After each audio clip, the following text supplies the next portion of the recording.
সময় রাত ৯টা। বাইরে মুষলধারে বৃষ্টি হচ্ছে, সাথে মুহুর্মুহু বজ্রপাত। আয়ন দৌড়ে বাংলোর বিশাল কাঠের বারান্দায় এসে দাঁড়ালো।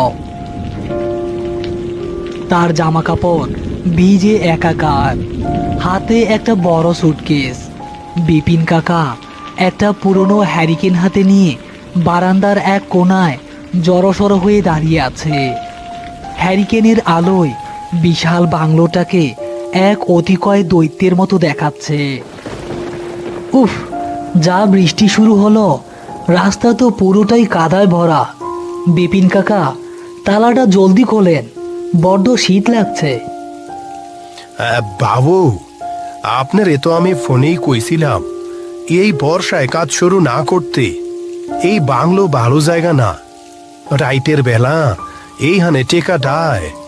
আমি তো রাইতে নিচে বসতিতে চলে যাই।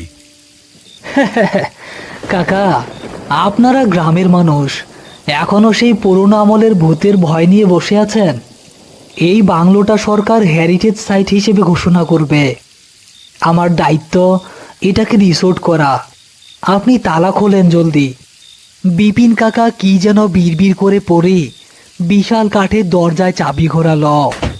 ক্যাচ করে একটা বিকট শব্দ তুলে দরজাটা খুলে গেল। ভেতরে গুটগুটে অন্ধকার।